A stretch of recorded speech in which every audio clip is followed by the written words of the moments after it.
Gargantua și Pantagruel de François Rabelais. Uimitoarea viață a marelui Pantagruel, feciorul uriașului Gargantua. Capitolul al 15-lea. Cât era de supărat Pantagruel și tovarășii lui că mâncau numai carne sărată, și cum se duse Carpalim la vânătoare ca să facă rost de prospătură. Cum petreceau ei și tăi făisuiau, numai ce sare Carpalim și zice: „Ei, prăpădul ei de treabă, dar ce, noi vânat nu mai mânca niciodată? Și carnea asta sărată chiar că mă usucă de sete. Mă duc să vă aduc o pulpă de la cai ăia pe care îi pârpăliră mai adinaori. Cred că e destul de friptă.” Și cum se ridica el, văzu la marginea pădurii un căprior de toată frumusețea. Se repezi pe urma lui mai iute ca săgeata și-l prinse cât ai clipi. Alergând numai și dând din mâini, prinse din zbor 4 dropii din cele mari, 7 dropioi, 26 de potârnichi, cenușii, 32 roșii, 16 fazani, 9 becațe, 19 bâtlani și 32 de porumbei sălbatici.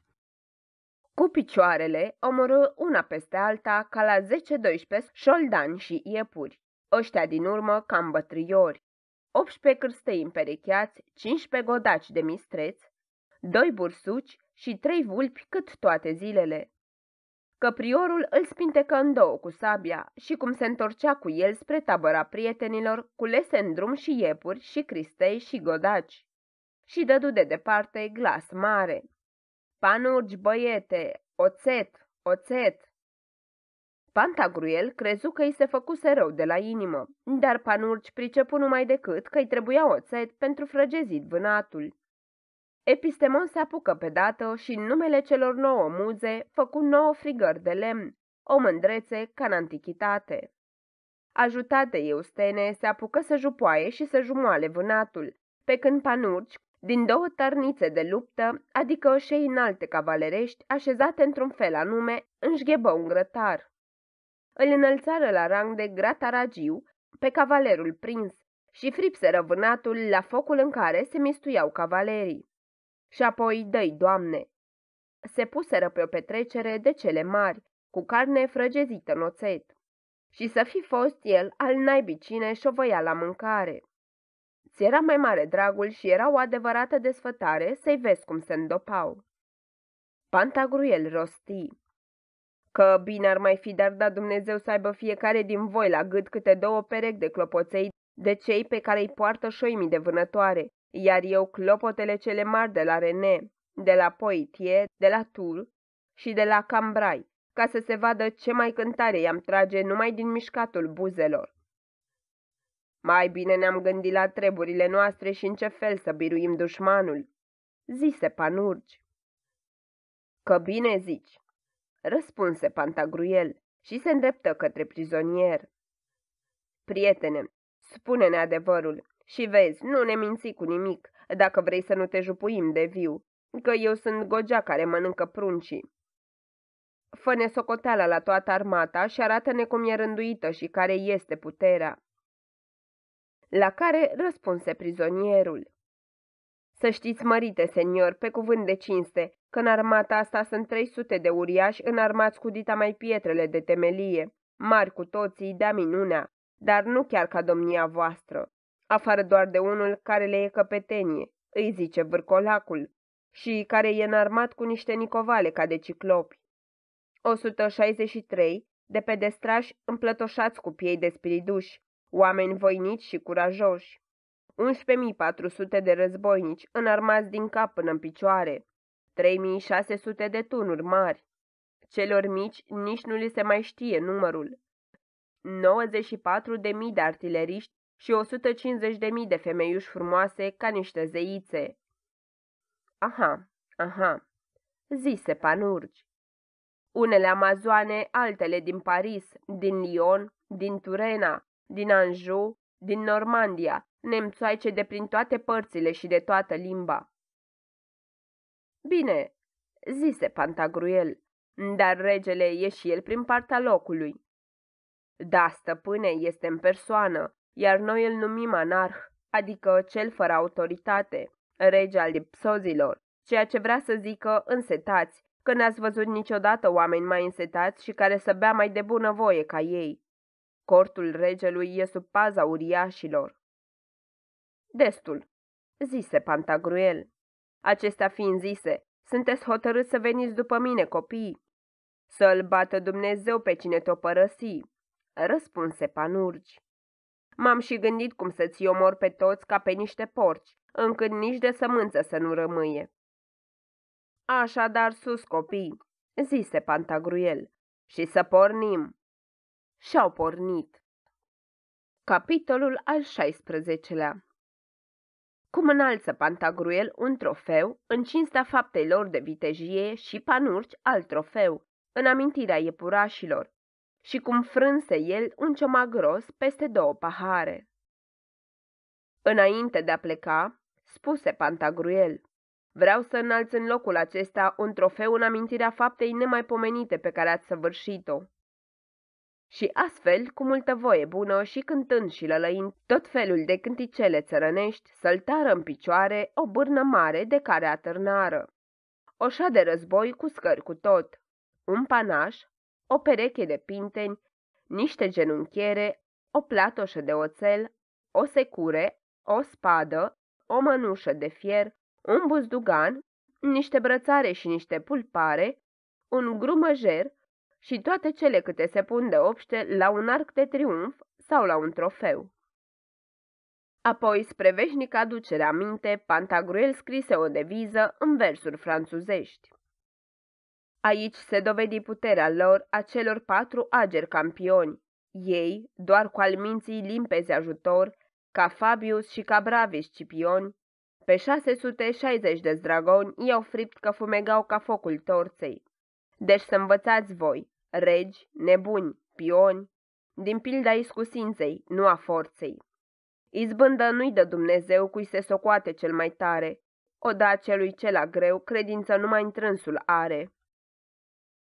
În vremea asta, Panurgi atârnă pe o țeapă lungă mai întâi coarnele căpriorului, pielea și copitele de dinainte. Pe urmă, urechile a 3 iepurași, spinarea unui vătui de casă, fălcile unui șoldan de câmp, aripile a 2 fazani, picioarele a 4 guguștiuci, un șip de oțet, solnița, frigarea de lemn, o țepușă, o joarsă de ceaun găurit, un castron în care încingeau cu pâinea în zeamă, un ciop de strachină de pământ și o ceașcă. Apoi, imitând versurile lui Pantagruel, scrise și el o deviză la trofeul lui pe aceleași rime. Aici se așezară pe răzor cei 4 veseli foarte craidoni, spre a-l cinsti pe zeul băutor, bând ca bibanii care-și țin ison. Cu mătrul iepuraș cu ghinion, aici se pomeni că-i fript în porții, căci sarea și oțetul în castron iuțeala-i biruiră în ceasul morții. Vânatul n-are Dumnezeu și pacoste, nici cum mâncare când n-ai oțet. Deci, sfatul meu, să nu-l uitați, oțet și sare. Atunci Pantagruel zise, să mergem, copii, am pierdut destulă vreme pe aici cu bucatele și nu prea s-au văzut cheflii care să facă vreo ispravă în fapte de arme, că nu există altă umbră decât a steagurilor, alt miros decât al cailor, alt clinchet decât al zalelor. Epistemon prinse a zâmbi și zise, nu există altă umbră decât a bucătăriei, alt miros decât al fripturii și alt clinchet decât al paharelor. Atunci Panurgi luă 2 pahare de aceeași mărime și le umplu până sus cu apă. Așeză unul pe un scăunaș fără spătar și altul pe alt scăunaș, ca la 5 picioare departe unul de celălalt. Apoi luă coada unei suliți de 5 picioare și jumătate lungime și o puse pe cele 2 pahare, așa încât capetele bățului se rezemau pe buza celor 2 pahare. Făcând acestea toate, luă un par și le spuse lui Pantagruel și celorlalți.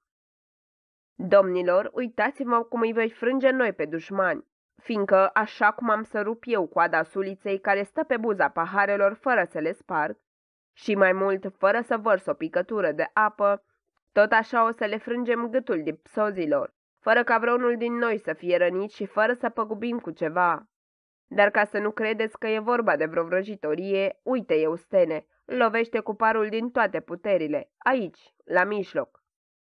Ceea ce Eustene făcu, iar coada suliței se rupse în două, fără să curgă o picătură de apă din pahare. Panurge adăugă: mai știu și altele, aveți încredere în mine. Capitolul al 16-lea. Cum Pantagruel îi înfrânse în chip ciudat pe dipsoți și pe uriași.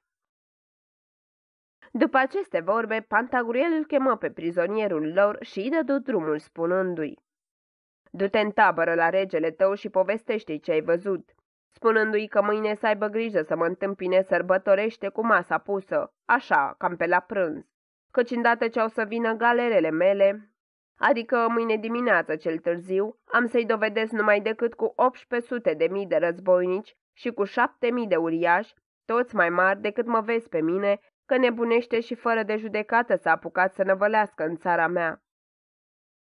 Astfel se prefăcu Pantagruel că are armată pe mare.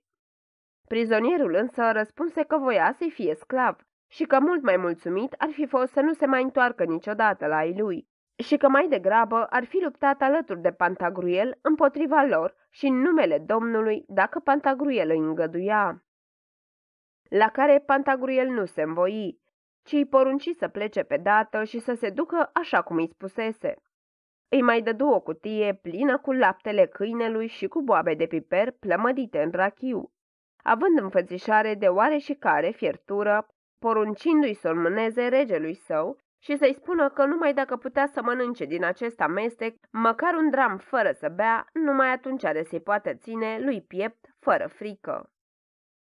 Prizonierul îl rugă în genunchi să se îndure de el la ceasul bătăliei. Pantagruel îi răspunse: după ce ai să-i spui toate astea regelui tău, puneți nădejdea în Dumnezeu și el nu te va părăsi, căci eu, așa puternic și mare cum mă vezi, și cu toți oștenii câți i-am, ca frunza și ca iarba, nu mă încred numai în puterea și în priceperea mea, ci și la Domnul mi-e nădejdea. Acestea fiind zise, prizonierul îl mai rugă să aibă milă când va fi să-l răscumpere ai lui. Pantagruel îi răspunse că scopul său nu era să jefuiască sau să primească răscumpărare pentru ființe omenești, ci să le schimbe, învățându-le ce înseamnă deplina libertate. Du-te, spuse el, în plata Domnului Dumnezeu și nu urma niciodată pilda cea rea, de vrei să-ți fie bine. Când prizonierul plecă, Pantagruel le spuse oamenilor lui: copii, i-am dat a înțelege prizonierului că avem armată pe mare și că nu vom da atacul decât mâine pe la prânz, cu gând că, de teama oamenilor mei care trebuie să vină, dușmanul are să se pregătească de apărare peste noapte. Dar planul meu e să dăm iureș asupra-i pe la ceasul când doarme omul primul somn.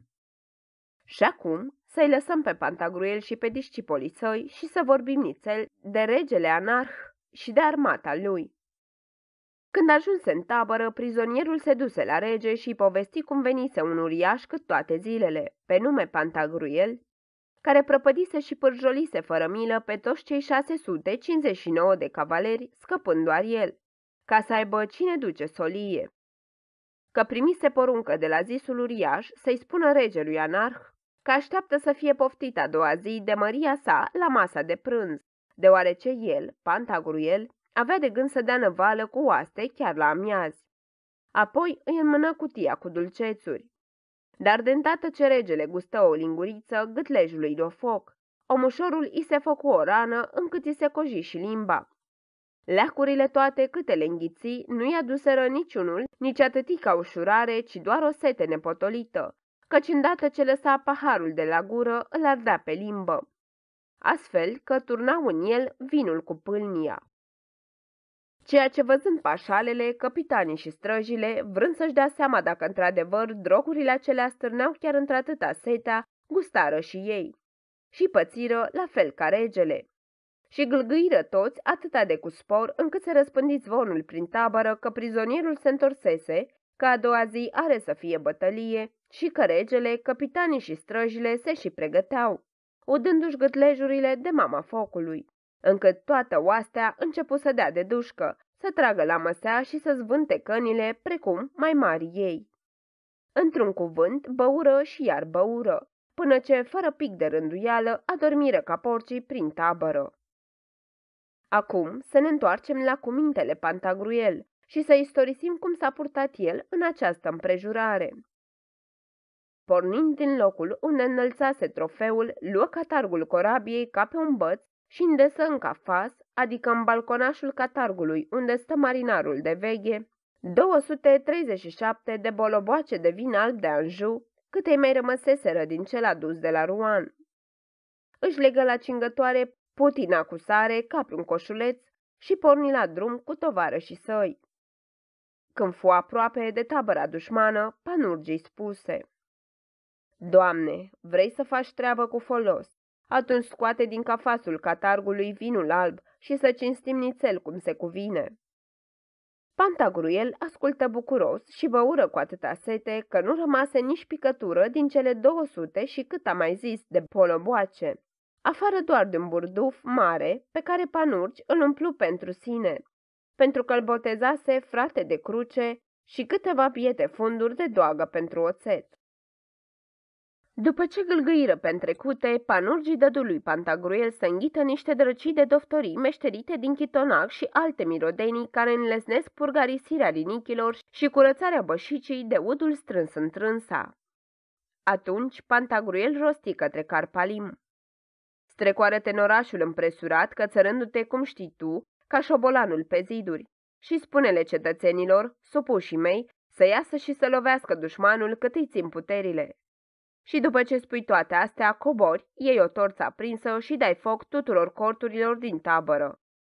Apoi strigi cât poți cu glasul tău gros și pleci din tabără. N-ar fi bine, zise Carpalim, să le stric tunurile. No, mai bine le dai foc la praful de pușcă. Ascultând de porunca lui Pantagruel, Carpalim plecă îndată, înfăptuind totul pas cu pas, dându-le de veste celor din oraș, care ieșiră numai decât.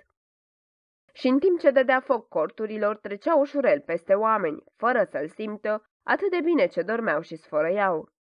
Ajunse între acea parte unde își țineau cu tropitorii tunurile și dădu foc pulberei, dar trecu prin mare primejdie, căci fleacăra izbucni atât de repede că era cât pe aci să-l pârlească pe bietul Carpalim ca pe un porc. Și de n-ar fi fost picioarele lui maiuți ca săgeata, chiar așa i s-ar fi întâmplat. Când ajunse afară din șanțuri, răgni atât de înspăimântător că parcă fusese răsloboziți toți dracii din iad. La aceste nemaipomenite țipete, dușmanii se treziră, dar buimaci ca zori pe la cântători. În vremea asta Pantagruel începu să presare sare din putina de la cingătoare și cum oștenii dușmani dormeau cu gura căscată, le umplu tot gâtlejul, detușeau păcătoșii ca vulpile afumate în vizuină. Dintr-o dată, Pantagruel simți nevoia să-și ușureze bășica din cauza drogurilor pe care îi le dăduse Panurgi și își lăsă udul asupra taberei, înnecându-i pe toți. Potopul se răspândi până la 10 leghe de jur împrejur, dar potrivit cronicilor, dacă ar mai fi fost și iapa lui taicăsu, Gargantua, și s-ar fi ușurat și ea, apoi ar fi fost un potop mai cumplit decât cel din Biblie. Văzând ce ieșiți din oraș, revărsarea, spuneau: Pe toți au căsăpit, gârlă curge sângele.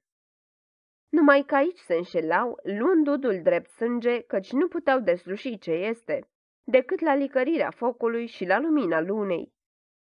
Când se treziră dușmanii, nu știau ce să facă, nici ce să creadă. Unii ziceau că e sfârșitul pământului și judecata cea de pe urmă, care prin foc avea să se săvârșească. Alții că zeii mării au cășunat asupra lor cu apă sărată. O, dar acum cine ar putea oare povesti cum s-au nevoit Pantagruel împotriva celor 300 de uriași? O, voi, muze! Tu, Caliope și Talia, tu, inspirați-l pe bietul povestitor să poată istorisi prăpădul nemai auzitei bătălii. Capitolul al 18-lea. Cum îi învinse Pantagruel pe cei 300 de uriași înarmați cu lespezi de piatră și pe căpetenia lor vârcolac. Uriașii, văzând cum le arde tabăra de la un capăt la altul, îl luară pe regele anarh în spinare, cum putură, și îl scoaseră afară din întăritură, așa cum îl scosese Enea pe tatăl său Anhise pe vremea focului de la Troia. Când îi văzu Panurgi, îi spuse lui Pantagruel: Stăpâne, uite-i pe uriaș că ies, atinge-i din toate puterile cu catargul, cum scrie la carte. La rândul nostru nu-am sta nici noi cu brațele încrucișate. Am să ții că să pezdeau să le meargă fulgii. Că ce? David nu l-a ucis pe Goliat, lezne, capi un puișor. Și Namila asta de Eustene, care e cât 4 boi la un loc, o să ne dea și el o mână de ajutor. Prinde curaj și izbește. Dar Pantagruel zise: De curaj nu duc lipsă, că am de 2 bani acolo, dar nici Hercule n-a îndrăznit niciodată să lupte cu 2 deodată. Ia te uită, zise Panurgi, te asemui măria ta cu Hercule? Păi martor mie Dumnezeu, ai mai multă putere în dinți și mai multă minte în călcâie decât a avut vreodată Hercule în tot trupul și în tot capul lui. Omul face atât cât se prețuiește el însuși pe sine. Și în vreme ce vorbeau ei așa, iată-l pe vârcolac venind cu oamenii lui. Văzându-l pe Pantagruel singur, îl apucă un ifos și o nesocotință și vrut să-l ucidă pe bietul creștin. De aceea le spuse uriașilor, tovarășii lui: Ascultați la mine, ticăloșilor, mă jur pe Mahomet că dacă vreunul dintre voi se apucă să se lupte cu ăștia, vă omor fără milă, cu mâna mea. Vreau să mă lăsați să mă bat singur. În timpul ăsta o să petreceți și voi puțin privind.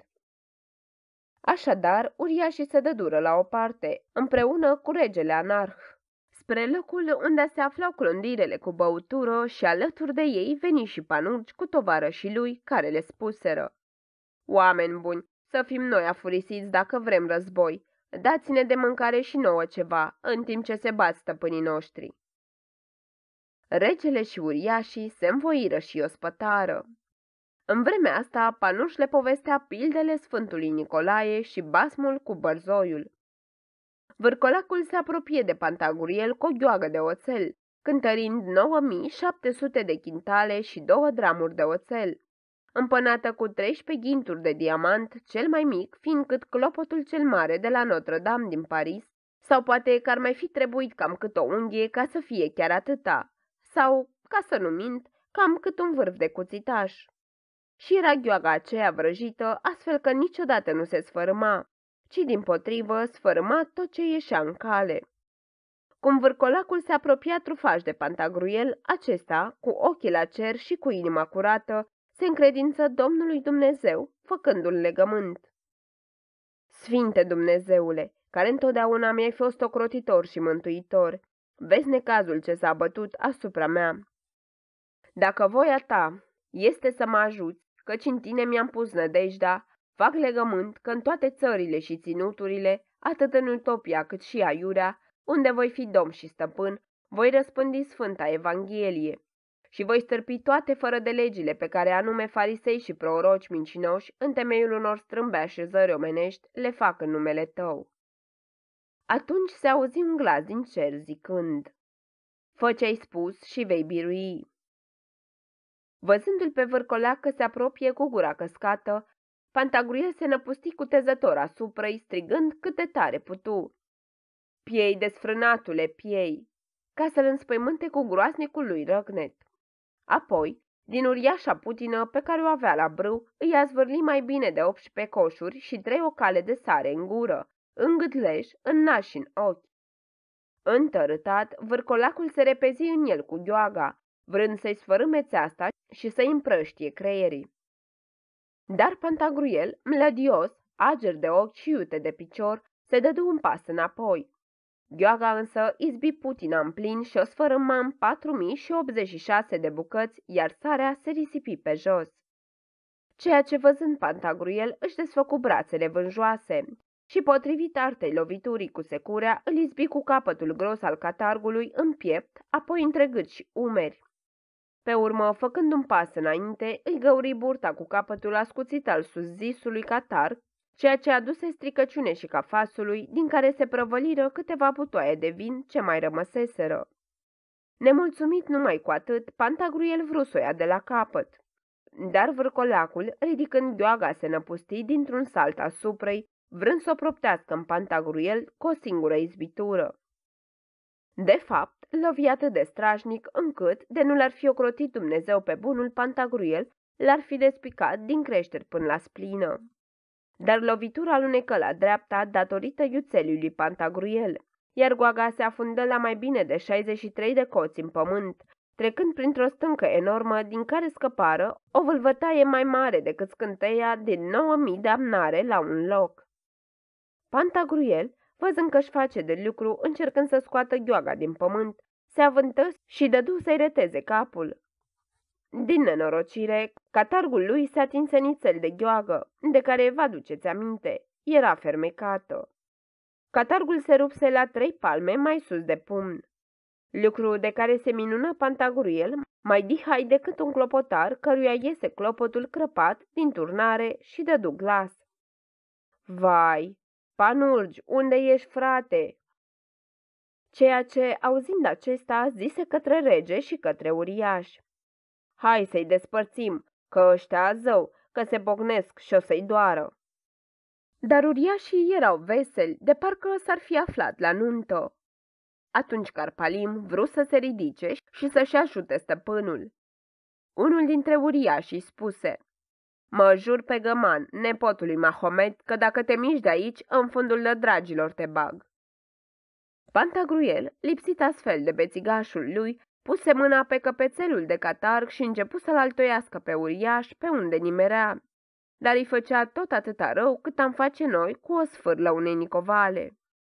În vremea asta, vârcolacul își trăgea gheoaga din pământ și, izbutind, se pregătea să-l mângâie din nou pe viteazul Pantagruel, care, iute ca argintul viu, se ferea de loviturile lui. Până ce, văzând că uriașul îl amenință, zicându-i, suflet pestriț am să mi te ciopărțesc mărunțel ca pe carnea de cârnați, de n-ai să mai apuci tu să însetezi pe bieții oameni. Pantagruel îi dădu un picior în burtă, de miți îl zvârli cât colo, cu zgăibarcele în sus, că se duse de-a târâșul ca la o bătaie de săgeată, dacă nu și mai departe. Și vârcoleacul doar ce răgnea cu sângele șiroi pe gură. Mahomed, Mahomed! La strigătul acesta, uriașii săriră toți să-i dea ajutor. Panurgi le spuse însă, jupâni, dumneavoastră, stați pe loc binișor și ascultați la mine, nu vă duceți, că stăpânul nostru e nebun și dă în dreapta și în stânga pe unde apucă, să nu vă pălească și pe domniile voastre cumva. Dar uriașii nu ținură socoteală de sfat, mai ales văzând că Pantagruel e fără par. Când îi văzu apropiindu-se, Pantagruel îl înfășcă pe vârcolac de amândouă picioarele și îl săltă ca pe măciucă în sus. Și înarmat cu el, de parcă avea o nicovală în mâini, dădu iama printre uriași înarmați cu lespezi de piatră. Și mătura cum mătură zidarul țăndările de cărămidă. Nu se oprea unul dinaintea lui să nu-l trântească la pământ. Și de aceea se făcu o învălmășeală atât de cumplită, că mi-aduse aminte de vremea când marele turn de unt al catedralei topitu-s la soare. În vremea asta, Panurgi, împreună cu Carpalim și cu Eustene, îi sugușa pe cei care zăceau în țărână. Și nu zici lume că unul nu scăpă măcar. Să-l fi văzut pe vrednicul Pantagruel, ai fi zis că e un cosaș care cosește cu coasa. Vârcolacul era coasa, iarba unei pășuni, uriașii fiind pășunea. Dar din cositul ăsta, vârcolacul își pierdu capul, pierdere ce surveni când Pantagruel îl dădu grămadă pe unul papămaț pe numele său, care era înarmat până în dinți cu piatră de gresie, din care, de altfel, o așchie îi tăie gâtul lui Epistemon. Alminter, cei mai mulți dintre uriași erau înarmați mai slăbuți, cu piatră spongioasă de var și cu ardezie. La urmă, văzând că muriseră toți, aruncă din toate puterile leșul vârcolacului peste oraș și căzu hoitul pe burtă ca o broască drept în piața mare și omorâ în cădere un motan opărit, o mâță udălioarcă, o rață bătrână și un gânsac înzăbălat. Capitolul al 19-lea. Cum Epistemon, care avea capul tăiat, a fost iscusit vindecat de Panurgi și despre veștile din partea dracilor și a celor osândiți din cea lume.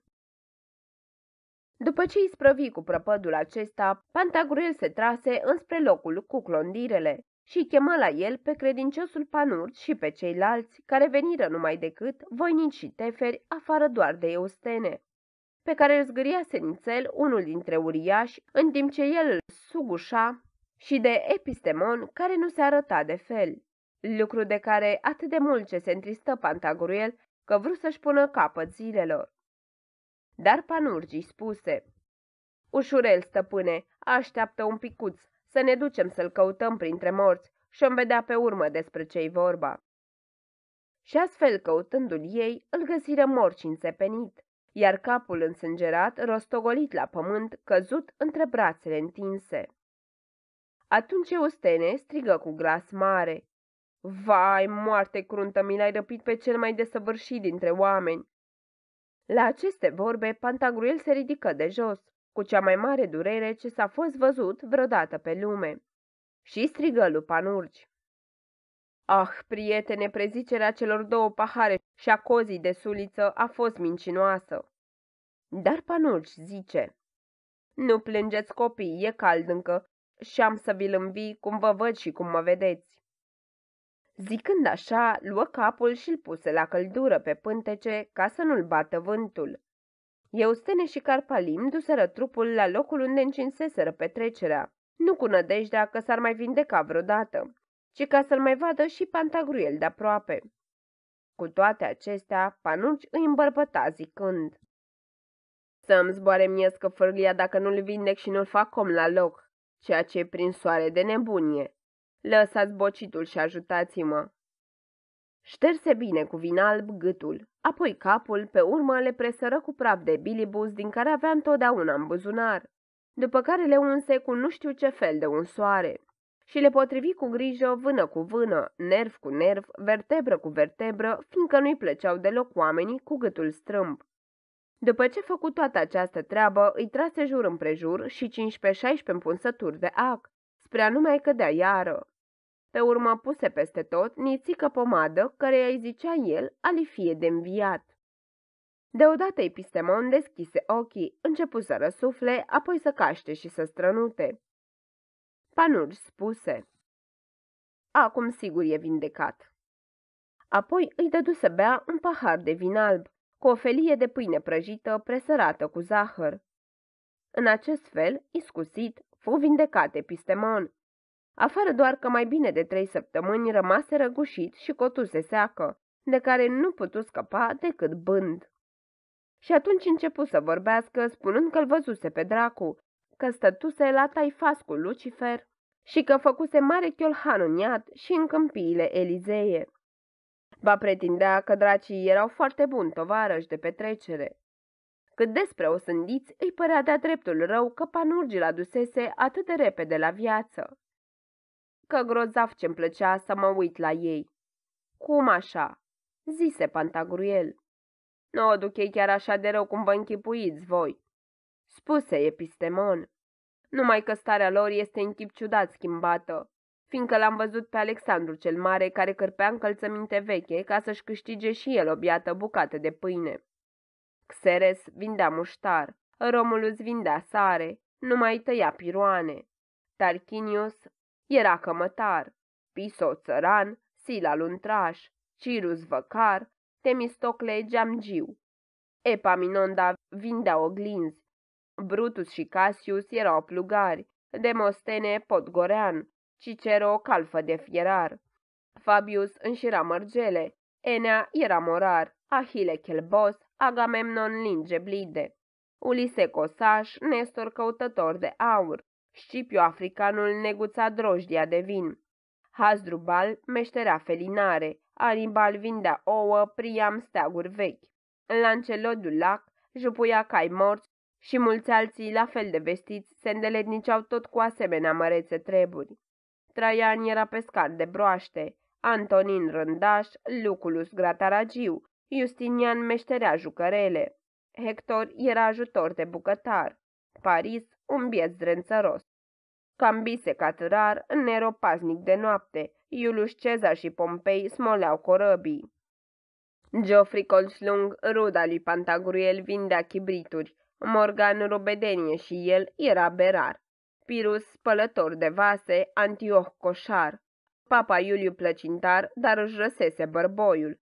Artus bretanul curăța pălăriile. Papa Bonifaciu al VIII-lea spoia tingirile. Papa Nicolae al III-lea vindea hârtie. Papa Alexandru prindea șobolani. Papa Sixt era felcer. Papa Calist bărbier. Cleopatra vindea ceapă. Elena era slujnică. Semiramida se îndeletnicea cu despăducherea cerșetorilor. Didona vindea ciuperci. Astfel, cei care fuseseră mari și tari în lumea asta, pe celălalt tărâm își câștigau cu greu o viață prăpădită. Dimpotrivă, filozofii și cei care fuseseră nevoiași pe lumea asta erau dincolo domni și stăpâni. L-am văzut pe Diogene lăfăindu-se îmbogății, într-o mantie de purpură cu sceptrul în mâna dreaptă. Și îl făcea să turbeze pe Alexandru cel Mare, că nu-i cârpise bine încălțările și îl plătea cu câteva ciomege bune. L-am văzut pe Epictet în straie scumpe după moda franțuzească, sub o încântătoare boltă de verdeață cu mulțime de domnișoare pe lângă el, petrecând, bând, dănțuind, ducând viață tare îmbelșugată și având bănet cu nemiluita. Când m-a văzut, m-a poftit curtenitor să beau cu el, lucru pe care cu dragă inimă l-am făcut, trăgând la măsea popește. În acest timp vine Cirus și cere de pomană o para în onoarea lui Mercur, ca să-și cumpere puțină ceapă și să aibă ce mânca la cină. No, zice Epictet, eu nu dau parale. Ține, ticălosule, ține un galben, să fii om cum se cade. Cirus a fost tare mulțumit de asemenea pleașcă, dar ceilalți pehlivani de regi care se află în locurile acelea, ca Alexandru, Darius și alții, i-au șterpelit peste noapte galbenul. L-am văzut pe magistrul Patelin, ajuns cu stodele casei lui Radamante, tocmindu-se cu papa Iuliu care vindea plăcintă la tarabă. Cu cât dai duzina? Cu 3 parale, zice papa. Ce spui? Eu întoarce Pantelin. Ține 3 bețe pe șale. Dă încoa plăcintele, ticălosule, dă-le încoace și du-te și adu altele. Iar bietul papă a plecat plângând. Când a ajuns la meșterul plăcintar, i-a spus că i s-au furat plăcintele, iar plăcintarul i-a tras o ciomăgeală că nici de cimpoi nu mai era bună pielea papei. L-am văzut pe magistrul François Villon, care îl întreba pe Xerex. Cu cât dai măsura de muștar? Cu un bănuț, zice Xerex. 1000 de dragi, ticălosule, ai venit aici să ne scumpești mâncarea? L-am văzut pe arcașul de la Barnolet. Uite ce, rosti Pantagruel, păstrează poveștile astea frumoase pentru altă dată. Spune-ne doar cum o duceau cămătarii. I-am văzut, spuse Epistemon, căutând de zor ace ruginite și cu evec prin noroiul drumului, cum fac săracii pe lumea asta. Dar pentru un chintal de asemenea fierătăi nu capătă decât un codru de pâine. Și încă trebuie să mai aibă și noroc, pentru că nu găsesc întotdeauna. Așa că uneori amărâții nu gustă câte 3-4 săptămâni nici firmitură de pâine și muncește și zi și noapte așteptând târgul viitor. Dar nici n-au timp să-și dea seama de nenorocirea lor. Atâta sunt de harnici numai ca la sfârșitul anului să câștige un prăpădit de bănuț. Ei, zise Pantagruel, hai să mai și mâncăm și să mai și bem ceva copii, că se cuvine să bem toată luna asta. Și-au destupat ei mulțime de butelci și au mâncat pe săturate din proviziile taberei. Dar bietul rege anarh nu se putea veseli. De aceea zise Panurgi: ce meserie să-i hărăzim domnului ăsta de rege aici de față, ca să fie învățat gata când s-o duce pe lumea cealaltă la toți dracii. Că bine zici, răspunse Pantagruel. Fă tu ce vrei cu el, ți-l dau. Foarte mulțumesc, spuse Panurgi. Nu refuz darul și chiar mă bucur venind din partea voastră. Capitolul al 20-lea. Cum a pătruns Pantagruel în orașul amauroților și cum l-a însurat Panurgi pe regele anarh și l-a făcut vânzător de salată verde.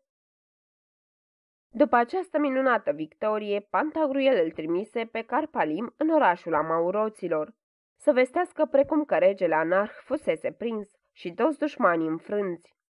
Auzind această știre, toți locuitorii orașului îl întâmpinară în bună și cuvenită rânduială și cu mare pompă și cu nemaipomenită bucurie îl aduseră în oraș, aprinzând focuri mari peste tot locul și întinzând mese pline de tot felul de bunătăți. Era atâta jaf de mâncare și de băutură, de-ai fi zis că s-a întors vremea lui Saturn, adică vârsta de aur. Dar Pantagruel, când se adună întreg senatul, spuse: Domnilor, să batem fierul cât e cald. Astfel, înainte de a ne așterne și mai mult pe chefuri, vreau să cucerim tot regatul dipsozilor. Iar cei care vor să mă urmeze, mâine, după ce au să bea, să se pregătească, fiindcă am să pornesc la drum. Nu pentru că aș avea nevoie de oameni mai mulți să mă ajute să izbândesc, deoarece treaba e ca și făcută, ci fiindcă văd că orașul geme de lume care n-are loc să se miște. De aceea, pe cei care vor să mă însoțească, am să-i duc precum pe niște colonii în Ipsodia și am să le dau în folosință toată țara. E frumoasă, curată, sănătoasă, mănoasă și mai plăcută decât toate țările din lume, după cum bine știu câțiva dintre voi care au fost acolo altădată. Așadar, deci, acei care vor să vină să fie gata, cum am spus. Vestea se răspândi în tot orașul și a doua zi, în piața din fața palatului, s-au adunat aproape 1156.011 persoane, bașca femeile și copiii. Astfel, se porni la mărșălui drept spre Dipsozia. Dar înainte de a povesti mai departe istoria acestor întâmplări, trebuie să ne întrerupem pentru a spune în ce chip s-a purtat Panurci cu prizonierul său, regele Anarh. El își aminti ceea ce istorisise Epistemon, și anume cum și în ce fel o duceau regii și bogații astei lumi în câmpiile Elizeie și cum își câștigau ei pâinea cu meserii de rând. Astfel, îl îmbrăcă pe rege cu un pieptar de stambă și cu o mândrețe de nădragi cu turul larg, dar îl lăsă fără încălțăminte, fiindcă, zicea el, asta i-ar fi dăunat vederii. L-a mai împopoțonat cu o tichiuță verde, cu o pană mare de clapon, bamint, mi se pare că erau două, și cu o cingătoare verde. Și gătit în acest fel, se înfățișă cu el la Pantagruel și zise: Îl cunoști pe mocofanul ăsta?" Firește că nu," zise Pantagruel. E domnul rege de 2 bani. Vreau să fac din el om de omenie. Diavolii ăștia de regi sunt niște viței. Nu știu nimic și nu prețuiesc o ceapă degerată, afară doar că îi bagoslovesc pe bieții lor supuși cu tot felul de necazuri și că, pentru a lor nedreaptă și neroadă plăcere, tulbură o lume toată cu păcătoasele lor de războaie. Vreau să aibă o meserie, așa că îl fac vânzător de salată verde. Acum strigă: Care ia salată verde, sălățica verde, sosulețul verde? Și striga nenorocitul. Prea încet, zice Panurci și-l trage de urechi. Zbiară mai tare. Ce dracu, doar ai bojoci buni și n-ai fost în viața ta mai fericit decât acum de când nu mai ești rege. Mai sus glasul. Cheia de fa, sol e cea mai bună. Iar Pantagruel se veselea nevoie mare, căci Cuteza spune că era cel mai cum se cade om din cât se află la o azvârlitură de băți de aici. Și astfel a fost făcut Anarh vânzător de salată verde. 2 zile mai târziu, Panuș l-a însurat cu o lampagioaică bătrână și a chefuit și el cât a putut. S-au mâncat frumusețe de capete de oaie, bunătate de caltaboș cu muștar, mândrețe de măruntaie cu usturoi, din care 5 porții i le-a trimis lui Pantagruel, care le-a mâncat pe toate, atât de gustoase ce i s-au părut. Și-au băut prăpăd de rachiu, de pere și de scorușe.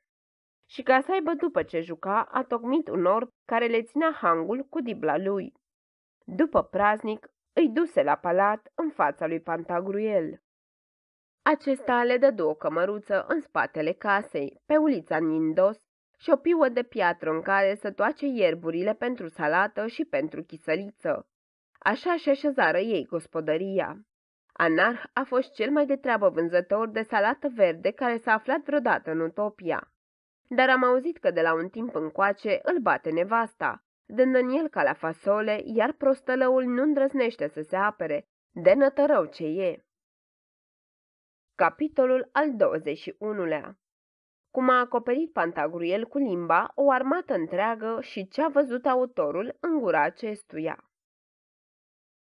Pe măsură ce Pantagruel împreună cu oștile sale pătrundea în țara de psozilor, tot natul se înveselea și de grabă se ducea și se da prins de bunăvoie.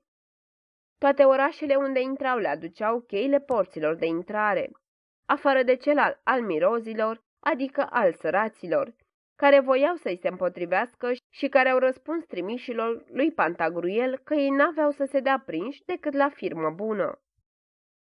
Ce? Zise Pantagruel. Ce e firmă mai bună vor decât mâna pe ulcea și palma pe stacană? Apoi atunci să le arătăm noi. Și s-au orânduit ca pentru asalt, dar pe drum, trecând printr-o câmpie întinsă, îi prinse o ploaie cu găleata și începură toți a se tot învârti încoace și încolo și apoi a se înghesui și a se vârâ unii între alții.